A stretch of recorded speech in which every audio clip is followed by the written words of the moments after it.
Et bonjour à toi Hello, qui nous revient sur Déclic Acti. Donc le 10e épisode déjà, ça passe très très vite. dixième exactement. C'est un beau chiffre en Et plus. c'est un beau chiffre pour un beau sujet parce qu'aujourd'hui, Mhm, eh bien, on va parler évidemment de la nouvelle offre Salesforce, donc Marketing Growth Edition. Pourquoi faire, pour qui, à quoi ça sert. On c'est va en ça. parler. Et juste après, un petit tour vers un domaine qu'on n'a pas encore exploré, qui est le domaine de l'investissement, mais boosté à l'IA. Oui, forcément, sinon ça n'aurait pas d'intérêt, hein. Sinon, On n'est voilà, pas des hein. experts financiers, hein. S'il n'y a pas d'IA quelque part ou de CRM de l'autre, on va pas s'emballer, quoi. Du coup, Allons-y. premier sujet, Marketing Cloud Growth Edition. Quel J'espère que accent, mon mais quel accent est bon. accent. Voilà, je l'ai travaillé, j'ai beaucoup répété.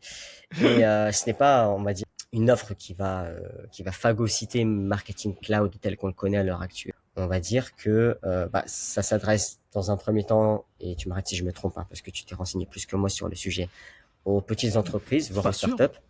oui. Et l'idée, à travers Marketing Cloud Growth Edition, c'est de se concentrer sur le corps modèle de Salesforce, sur les leads, enfin sur le corps modèle, pas seulement sur Sales Cloud et sur Service Cloud principalement. Donc sur les objets respectifs, du coup lead, account, contact et case. Et l'idée, c'est de procéder, enfin de permettre en tout cas à ces petites sociétés, à ces petites boîtes qui adopteraient cette nouvelle offre de Marketing Cloud Growth Edition, de pouvoir développer davantage leurs performances dans la gestion de leurs leads, dans la gestion de leurs comptes et contacts, à travers des campagnes marketing qui seraient facilitées à travers cette offre-là. Donc, concrètement, de quelles fonctionnalités on parle sur ce sujet-là? Alors, j'avais vu quelques éléments intéressants. Il y a l'analyse des performances dans un premier temps. Donc la solution offre des outils pour mesurer les performances marketing en temps réel, notamment par rapport à la conversion de lead en de lead en opportunité potentiellement. L'automatisation du marketing. Alors là, c'est cet aspect-là, automatisation du marketing, qui me semble encore pas très clair. Les seuls éléments que j'ai sont pas très parlants. Des fonctionnalités d'automatisation sont incluses pour faciliter les campagnes marketing.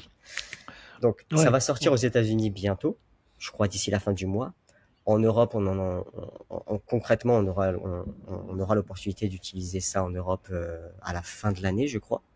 Mais voilà, automatisation de marketing, c'est ce qui revient régulièrement, c'est ce qui est mis en avant. Et concrètement, on n'a pas d'exemple ou de démo à présenter sur le sujet. Je ne sais pas si toi, de ton côté, tu as plus d'éléments. Bah non, j'aurais pas de démo, bien sûr.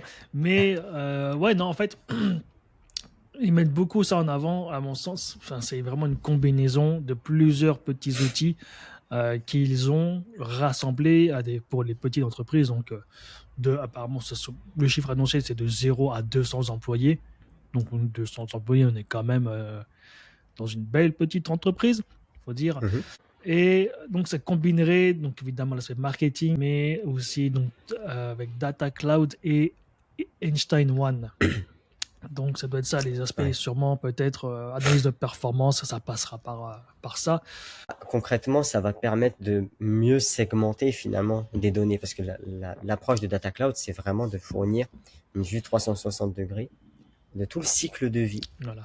d'un client, de son état de prospect à l'état de client fidèle, entre guillemets, ou fidélisé. Ouais, mais pas que, attention, parce que là, Pas que, effectivement, pas que. c'est Mais le cycle de vie, mais surtout les réunir les informations qu'on a dans tout ton SI, au même endroit. voilà, donc au-delà de Ouais, Salesforce, en un seul ouais, et même endroit. ouais. Oui, bien sûr. Mhm. Et l'idée, justement, c'est de pouvoir utiliser cet aspect-là de Data Cloud à travers Marketing Cloud Growth Edition pour permettre aux petites boîtes aussi de pouvoir optimiser leurs données et de pouvoir prendre des décisions plus facilement grâce à ce gain de temps que leur accorderait ces nouvelles fonctionnalités, Assez stabilité, quoi. curieux, ouais, effectivement, parce que là, oui, il y a plusieurs points, parce que Data Cloud, le truc assez cool, donc à voir si on a bien compris les choses. Data Cloud serait donc inclus, et alors, ça prendrait pas l'espace dans Salesforce même. Dire qu'en fait, tu vas réunir toutes les informations de tes clients en un seul point, donc dans Data Cloud Salesforce, mais ça ne sera pas des copies. Tu ne vas pas copier les données. Donc, tu vas avoir une visibilité de ces informations-là au même endroit. Donc, en fait, tu ne vas pas, entre guillemets, polluer ta base ou alors augmenter tes coûts de stockage, ce qui pourrait être assez peut-être problématique pour les petites boîtes, justement. Avoir beaucoup d'informations dans Salesforce, ça coûte cher et ça peut être bloquant pour certaines boîtes. Mm. Non, c'est vrai que cette offre-là, assez concentrée, assez segmentée, pourrait être intéressante pour les petites boîtes. Maintenant, reste à savoir combien ça coûte. Et là non plus, j'ai pas d'infos. Faudrait voir Alors, concrètement au niveau budget si ouais, ça peut, si ça s'adresse raisonnablement aussi aux petites entreprises. bah, j'ai cru voir que bah, c'est un contrat à l'année. Contrairement à d'autres offres où tu payes par mois, par utilisateur, là, ça serait quelque chose à l'année. J'avais vu un chiffre, d'ailleurs, j'ai plus le chiffre en tête, mais j'avais vu un chiffre en fait. Euh, C'était moins de 100 000 dollars par an, en tout cas, ce que j'avais vu. À voir si c'est. Ça me choque pas spécialement. Je sais pas Bah non, ça si. dépend qui tu es, ça dépend voilà, ça Ouais. dépend de tes besoins, tout ça, si tu as beaucoup de marketing. En tout cas, bah, c'est un bon positionnement pour les petites, moyennes entreprises. Moi, je fais le lien avec ce qu'ils ont lancé récemment avec Starter, hein, Ouais. leur offre Starter, la Starter Suite, il me semble.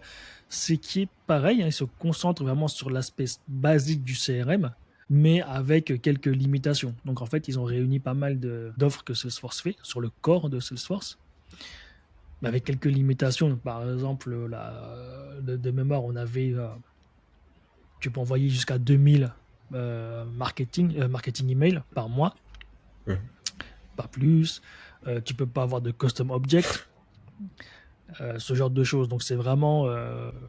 Donc avec ça, peut-être que j'ai envie de dire, peut-être que Marketing Growth Edition viendrait compléter l'offre Starter pour avoir justement l'aspect CRM avec Starter et l'aspect Marketing Automation et analyse de performance, donc vraiment très très marketing, avec ton Marketing Growth Edition.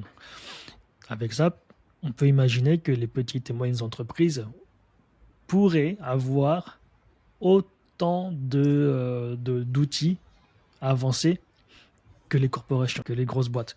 Après Salesforce Starter, Ouais. c'est pas, excuse-moi de t'avoir interrompu. Ouais, ouais. Je pensais à voix haute. Salesforce Starter, j'ai pas le souvenir d'en avoir beaucoup entendu parler parce que ça fait un an que c'est sorti. Et Hmm. pourtant, enfin, j'avais publié un contenu là-dessus d'ailleurs cette semaine et j'ai eu quelques réactions humoristiques et en même temps dans la Ah critique ouais? constructive concernant Hmm. un starter qui existe depuis un an mais qui fait un bid, grosso modo, quoi, au profit d'un outil qui Ouais, s'appelle HubSpot apparemment. Peut-être que bah oui. cette nouvelle offre de marketing growth va booster starter. Je sais pas. À Bah, voir. il faut laisser le temps au temps parce que tu vois, tu as Salesforce, sa réputation, c'est vraiment pour les très grosses entreprises. Donc voilà, pour les enterprise level. Donc en fait, le temps qu'ils se fassent connaître sur cet autre marché, c'est pas automatique, même si tu t'appelles Salesforce. Surtout dans ce domaine-là. Starter, en plus, c'est voilà, c'est 25 euros, 25 dollars par mois par user, il me semble. C'est ça. Donc, c'est un autre truc. Et puis Hotspot, qu'il a depuis aussi très longtemps, mais qui est bah, le concurrent direct de Salesforce pour cette cible-là, parce que niveau pricing, c'est un autre monde. C'est un autre monde que Salesforce. C'est-à-dire, ils sont plus agressifs Ah bah oui, dans le sens. c'est moins cher, c'est moins cher. Ouais. En tout cas, c'est moins comparé à Starter, je sais pas, mais en tout cas, effectivement, bah, comparé au modèle financier de Salesforce, il n'y a rien qui est au-dessus. Donc voilà. Donc à voir, il Ok. faut laisser le temps. Et puis de toute façon, est-ce que ça fait un bid parce on n'entend pas parler. Ou alors c'est parce que ils font des ventes, mais quand c'est des petites entreprises, les clients, et ben, au final, ils ont pas autant de visibilité qu'un AXA, par exemple.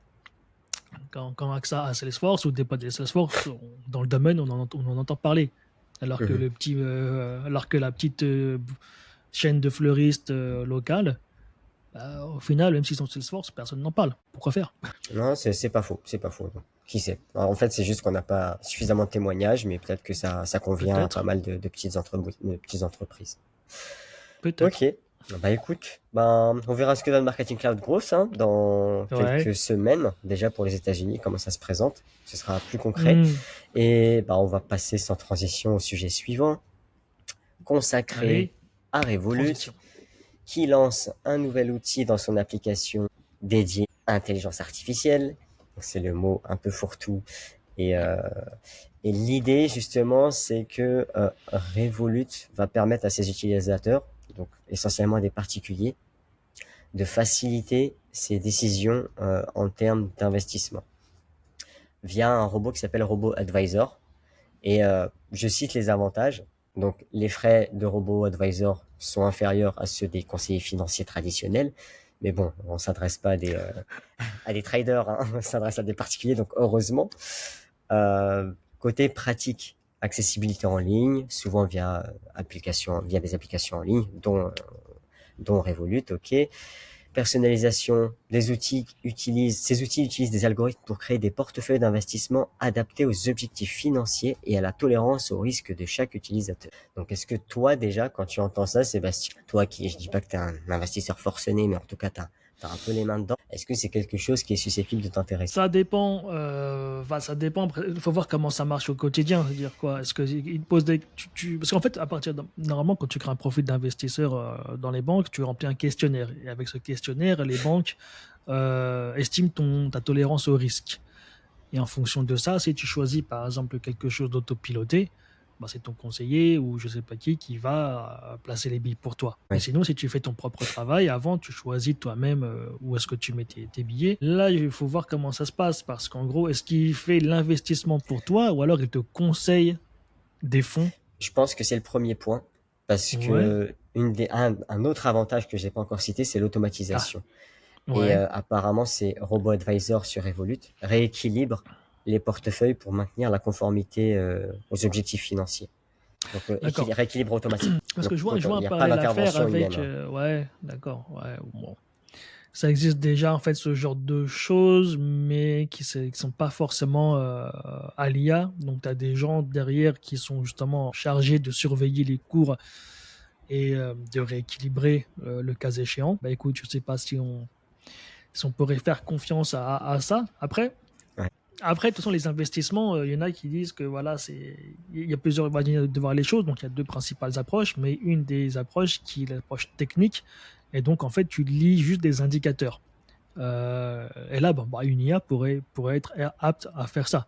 C'est juste de la programmation, c'est de la Mhm. programmatique. Voilà, si tel indicateur on va atteindre telle valeur. Et le risque peut-être, ce serait que justement, ça devienne que technique et non pas une analyse fondamentale sur le fonds que tu investis. Ouais. Bon, après, parce que des fois, tu investis dans des choses parce que tu le sens, parce que tu sais que c'est bon, que ça va durer dans le temps. Même si les chiffres actuels ne sont pas bons, ça va marcher. Aussi, le Peut-être. fait que le dernier élément là que je viens de voir, c'est que donc le robot advisor de Revolut offre des conseils personnalisés euh, en fonction des fluctuations du marché. Que ce soit, à la limite, je peux comprendre qu'on soit plus rassuré euh, à l'idée que ce soit des humains, des experts en la matière qui fournissent ces conseils ou qui poussent, on va dire, un rééquilibrage des portefeuilles en fonction des objectifs, plutôt que de laisser ça à un robot, entre guillemets, même dans lequel on a injecté des, des éléments, on va dire, qui permettent de faciliter les choses et de se passer finalement de l'homme. Je pense que la transition ne sera pas faite du jour au lendemain, à t'entendre. Euh, ça non, non, parce que de toute façon, voilà, moi, j'ai pas forcément. Bah, en tout cas, on approche du temps limite, mais je suis pas forcément fan de ça non plus, de laisser aussi quelqu'un d'autre toucher, parce qu'au final, tout le monde a un intérêt dans l'histoire. Et voilà, les intérêts à la personne dont tu confies ton portefeuille n'a pas forcément les mêmes intérêts que toi. Après, voilà, par exemple, si tu investis dans les choses communes, par exemple via ta banque, on sait tous que voilà, ton banquier n'a pas les mêmes intérêts que les tiens. Ouais. Bien sûr, si tu perds tout, eh ben, il perd tout aussi. Mais par contre, entre les deux, voilà, il faut qu'il prenne son billet aussi. Forcément. Donc, voilà, donc après, chacun est libre de faire ça. Si c'est de l'IA, bon, tu connais la maison, c'est intéressant, c'est à C'est ça. tester. Mais après, voilà, avec parcimonie, je pense, pour l'instant. Exact. Bah, ce sera le mot de la fin. Merci beaucoup, Sébastien. Parcimonie. Allez, bonne journée. Bye. À toutes. À bientôt. Parcimonie.